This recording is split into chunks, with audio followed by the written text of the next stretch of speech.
নির্বাচিত হলে মনোহরদী বেলাবোকে মডেল শিল্প এলাকা হিসেবে গড়ে তোলার প্রতিশ্রুতি দিচ্ছেন নরসিংদী 4 আসনের প্রার্থীরা। জয়ের ব্যাপারে শতভাগ আশাবাদী বিএনপির প্রার্থী সর্দার সাখাওয়াত হোসেন বকুল।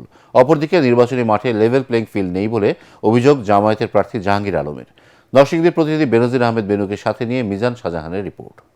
ভূমিকম্প সহনীয় মোস্ট ডিউরেবল দেশের প্রথম Thermex rod Salam steel. Salam steel বোঝে durability. Salam steel, most durable steel. Monohardi ও বেলাব উপজেলা নিয়ে সংসদীয় আসন নরসিংদী 4। এখানকার বাসিন্দারা মূলত কৃষিজীবী। নির্বাচিত হলে কৃষির আধুনিকায়নের পাশাপাশি শিল্প কারখানা প্রতিষ্ঠার আশ্বাস দিয়েছেন বিএনপির প্রার্থী সর্দার সাখাওয়াত হোসেন বকুল। আমি যথেষ্ট সাড়া পাচ্ছি সর্বস্তরের মানুষের কাছ থেকে, নারী পুরুষ যুবক যুবতী এমনকি টিনেজাররাও আমাকে সমর্থন করে, ভালোবাসে। সমাজের উন্নয়নের জন্য যা যা দরকার, মাইগ্রেশন অফ কনজিউমার গুডসের জন্য যা যা দরকার আমি তা করব। সর্বোপরি যেটা আমি করব, আমার এলাকা থেকে নেশা এবং মাদক এবং ইভটিজিং সমূলে ধ্বংস করার প্রত্যয় নিয়ে আমি কাজে নেমেছি।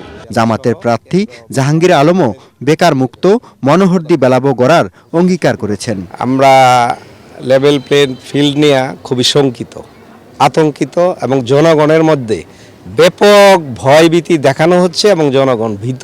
আমার কাছে প্রতিদিন শতাধিক ফোন আসে যে আমাদেরকে বাড়িতে গিয়ে হুমকি দিচ্ছে, অটো ভেঙে ফেলবে, দোকান ভেঙে ফেলবে, বন্ধ করে দিবে, এরকম প্রতিনিয়ত হুমকি দমকি আছে। প্রশাসনের কাছে আমরা বারবার ধর্ণা দিচ্ছি, প্রশাসন আমাদের কথা শুনছে যেভাবে, এভাবে অ্যাকশন নিচ্ছে না।